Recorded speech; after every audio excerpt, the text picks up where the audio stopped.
Hey everybody, my name is Ingrid Sundberg and I am a young adult author, and this is Ingrid's Notes, where I'm sharing my notes on creativity, creative writing, and craft. And today I want to talk about one of the most important things you will ever do as a writer, and that is to develop your own personal philosophy and process for writing.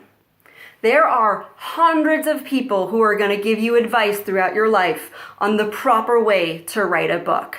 Published authors, award winners, bestsellers, academics, teachers. There are tons of people with opinions on the right way to do this. But simply because they might be an authority doesn't necessarily mean that they know what is right for you. And a lot of times people like to talk in absolutes, right? They like to say, oh, you have to outline. If you don't outline, you have no clue where you're going. You're doing this absolutely wrong. Or maybe you should write in the morning because that's when your brain is fresh and your ideas are really flowing. Or here's a doozy, write what you know.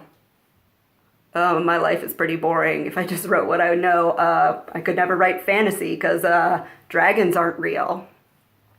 So my point here is, writers, myself included, we love to talk about our process and our philosophy and share it, right? That's what this entire video series is about. But just because I've published a book, what I have to say is not gospel.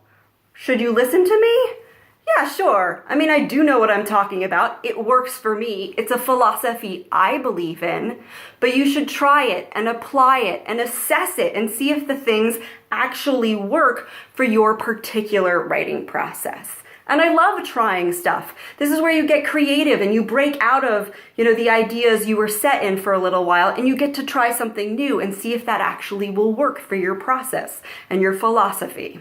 So this is why I absolutely adore craft books and conferences. I love to hear other people's ideas on what they think good writing is and the process for good writing. And I like to see if those ideas still resonate with me as a person. Let me give you an example. This is a book, The Art of Fiction by John Gardner. I know a ton of writers who hate this book.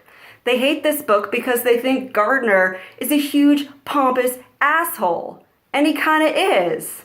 Personally, I respect him because he has conviction about his own personal philosophy on writing. He believes this is how it's supposed to be done.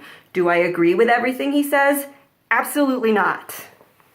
I also adore John Truby. I talk about this book all the time. But sometimes this book is a little too theoretical for me. Some of these ideas I can't actually apply before I have a first draft, because for me, the process of exploration is about creation and discovering my characters and seeing who they are. And sometimes if I know every little piece before I start writing, I've lost the magic. So I love his ideas. Not all of them work for me.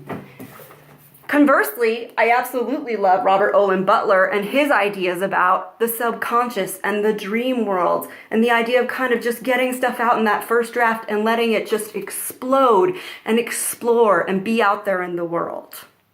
I love collecting different ideas from different writers and seeing what pieces I can use. Some stuff's going to work for one novel, another set of stuff is going to work for a different novel. Everything is always changing and moving and evolving. But just because I'm telling you this is the way in which I wrote a book and it works really well and this is how you can hack and do all these tips and cut out all this time in your life, just because you try those and they don't work and they frustrate you doesn't mean you're doing it wrong. In fact, the things that work for you are the things that get you jazzed up and excited and inspired and so happy to sit down in front of your typewriter and get it out there. Those are the things, those are the processes that work for you. So I want to leave you with the most important thing I actually learned when I got my second MFA in creative writing, and that's this. If it doesn't work, it doesn't work. And the point of that was there are 100 MFA reasons for why you should do this way, why this technique is supposed to work. Let's force it in there. I was told by 800 books that this is the way to do it. But somehow the energy isn't working or something in the story doesn't work. Trust that feeling. If it isn't working, it isn't working. You know a better way than all of this other stuff you've been taught. Only you can write the book you're writing. So write it your way and do it fabulously. Create your own personal writing philosophy and your own process.